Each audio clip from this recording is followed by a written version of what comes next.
Hello friends, good morning. Welcome back to my channel. তোমরা কেমন আছো? আশা করছি খুব ভালো আছো। আমিও খুব ভালো আছি। লিপি লাইফস্টাইল ব্লগে স্বাগত জানিয়ে আজকের ভিডিওটা স্টার্ট করছি। আই হোপ তোমাদের কাছে ভালো লাগবে। আর দেখো, আমার মার ছোট্ট একটা রান্নাঘর থেকে আজকের ভিডিওটা স্টার্ট করছি। আর মা এখানে পিঠে বানাচ্ছে আর তোমাদেরকে দেখায়। আর আমি ঘুম থেকে উঠে এখনো ব্রাশ করিনি, সোজা রান্নাঘরে চলে এসেছি। মাটি চুলায় মা রান্না করে। আর এখন সকালে উঠে ঘুম থেকে উঠে দেখছি মা পিঠা বানাচ্ছে আমাদের জন্য। তাহলে তোমাদেরকে একবার দেখাই দিই পিঠাগুলো। চিতল পিঠা বানাচ্ছে, মানে এই পিঠাগুলো অনেকে সাজের পিঠাও বলে। মানে আমার তো খুব ফেভারিট পিঠা। আর বাইরে দেখো এখনো রৌদ্র উঠেনি, কুয়াশা আছে, কিন্তু হালকা হালকা রৌদ্র উঠেছে। ফোনে ততটা বোঝা যাচ্ছে না। ভাবছি ঘুম থেকে উঠে ভাবছি না, আগে ভিডিওটা স্টার্ট করে নিই, তারপর ব্রাশ করে ফ্রেশ হয়ে যাব। আর শুনু এখনো ঘুমাচ্ছে। আর বাবু এখানে, আমার বোনের বর আছে, সবাই কথা বলছে। আর এই ঘরে শুধু আমি আর মা আছে, যেহেতু মা পিঠে বানাচ্ছে দেখছি আমি। আর তাহলে তোমাদেরকে আগে পিঠেগুলো দেখাই। ফ্রেন্ডস, আমার মা কিন্তু পিঠে, মানে চিতল পিঠে ভীষণ সুন্দর বানায় আর খেতেও কিন্তু ভীষণ ভালো হয়। কিন্তু আজকের পিঠেগুলো ততটা ভালো হয়নি, কারণ এই পিঠের জন্য যে চালের গুঁড়ো নিয়েছে এগুলি কিছুদিন আগের করা ছিল, তাই হয়তো এই পিঠেগুলো ভালো একটা ফুলেনি, কিন্তু খেতে মোটামুটি ছিল। কি খাচ্ছ? দুধ খাচ্ছ? দেখি দেখি তোমার দুধগুলো দেখি দেখি দেখি দেখি। ওই দেখো ওই দেখো, ফোনে দেখাচ্ছি, তোমাকে দেখাচ্ছি তো। দাঁড়া মাম্মা, দাঁড়া দাঁড়া দাঁড়া দাঁড়া দাঁড়া দাঁড়া, তুমি দুধ দেখা, তোমাকে দেখাচ্ছি দেখাচ্ছি, আমার সোনামাকে দেখাচ্ছি দেখাচ্ছি। আর যাবে না, আর যাবে না, এখানেই থাকবে। কি খাচ্ছ? আর দেবে না, আর দেবে না, পড়লে মা কিন্তু আর দেবে না। এটা কি খাচ্ছ তুমি? দুধ। দুধ খাচ্ছ? গুড মর্নিং বলো, বলো গুড মর্নিং। এভাবে খাইনি, স্বাদনি স্বাদনি, বেশি স্বাদ। হ্যাঁ, আর খাবে?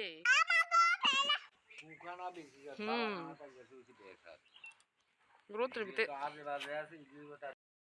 এখন দেখো, আমি একটু বাবুকে দেখাচ্ছি আর বাবুর সাথে কথা বলছি যে তোমাকে আমি দেখাচ্ছি আর তুমি কেন দাড়ি কাটুনি, দাড়িগুলোর কি অবস্থা, এই কথা বলছিলাম। কিন্তু আমার কথার সাথে সাথেই কিন্তু বিকালবেলা বসে বাবু মানে দাড়ি কেটে ফেলেছে। আর দেখো, এখানে মা কিন্তু মাটির চুলায় ভাতও বসিয়ে দিয়েছে। আর এখানে আমি এসেছি চা করতে, কারণ মা চা করেছে, লিকার চা। এটা মা আর বাবু খেয়েছে, আর আমরা যেহেতু দুধের চা খাবো, এই জন্য দুধের চাটা আমি করছি। আর এখানে আমরা তিনজনের জন্যই চা করছি। আমরা তিনজন মানে পিঠে দিয়ে চা খাবো, আর পিঠে দিয়ে চা খেতে আমার কাছে ভীষণ ভালো লাগে।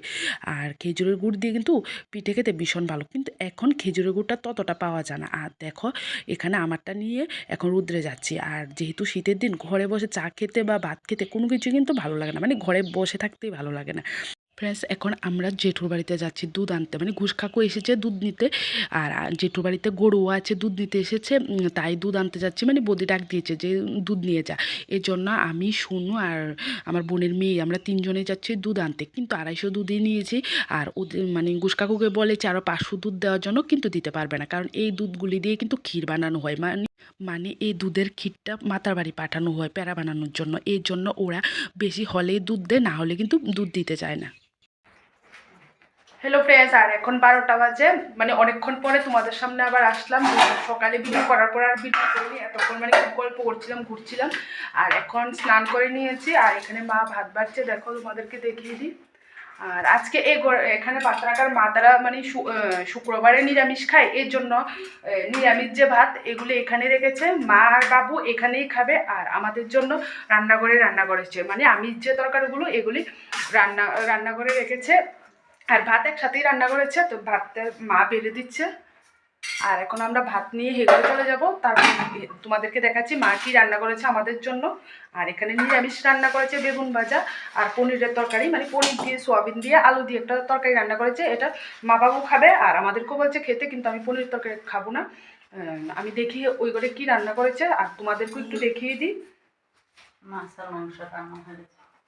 আর আমি যে তরকারিগুলো, এইগুলো কিন্তু মায়ের রান্না করেছে, আমরা কিন্তু রান্না করিনি, মায়ের রান্না করেছে। রান্না করে মা স্নান করে নিয়েছে, এখন আর এই তরকারিগুলো ধরবে না, যেহেতু মা বাবু নিরামিষ খাবে এই জন্য এগুলি ধরবে না। আর ভাতটা যেহেতু একসাথে রান্না করেছে, তাই ভাত বেড়ে দিয়ে দেবে, আর আমরাই কিন্তু তরকারি নিয়ে নেব। আর তোমরা দেখতেই পাবে, আমরা কিন্তু উঠানে ভাত খাবো, যেহেতু রৌদ্র আছে। আর ঘরের মধ্যে তো প্রচণ্ড ঠান্ডা, ঘরের মধ্যে ভাত খেতেও ভালো লাগে না। আর এর মধ্যে আমি দেখছি আমার বোন কি করছে, এসে দেখি টাকা গুনছে, এই জন্য আমি একটু দুষ্টামি করছিলাম। আমার বোন মানে টিউশন আছে, এর জন্য মানে ব্যাগ গুছাচ্ছে, টিউশনে যাবে কিছুক্ষণ পরে। আচ্ছা, তোমাদেরকে একবার মানে একবারে থালের মধ্যে তরকারি দিলে একবারে তোমাদেরকে দেখিয়ে দেবো। আর রান্না করে গেলাম না, আমরা আজকে রোদ্রে বসে খাবো, কারণ শীতের দিন আসার পরে থেকে মানে আমিও বাড়িতে এখন থেকে রোদ্রে খাচ্ছি, আর মা তারা তো রোদ্রে খায়, এই জন্য ঘরের মধ্যে ঠান্ডা লাগে। আমি আসি তাই। কি খাও তুমি? কে এনে দিয়েছে? দাদু। দাদু কোথায় থেকে এনেছে? ও তারার গাছের থেকে। তারার গাছের থেকে। আর দেখো শুনু এখানে বসে আছে, এখানে বড়ির বাগান আছে আর অনেক গাছ আছে, আর তোমাদেরকে বিকালবেলা দেখাবো। ওইখানে পাহাড়ও রাখছে না, পাহাড়ের মাঝখানে তুই মানুষ ফেলে ফেলে নেগা না না তারাই ভালো। তোমাদেরকে বিকাল একটু ঘুরে দেখাবো।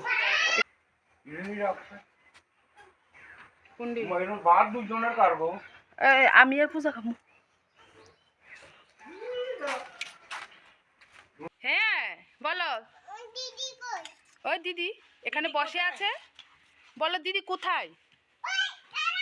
কি কি দিদিকে বলো, কি কি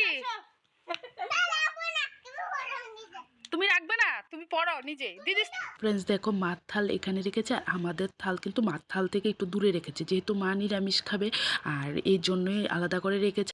ফ্রেন্ডস ভিডিওটি এখানেই শেষ করছি। যদি ভিডিওটা ভালো লেগে থাকে তাহলে অবশ্যই চ্যানেলটি সাবস্ক্রাইব করে দেবে, আর যারা ফেসবুক থেকে আমার ভিডিওটি দেখছো প্লিজ আমার ফেসবুক পেজটা ফলো করে দেবে। ভালো থেকো, সুস্থ থেকো, টাটা।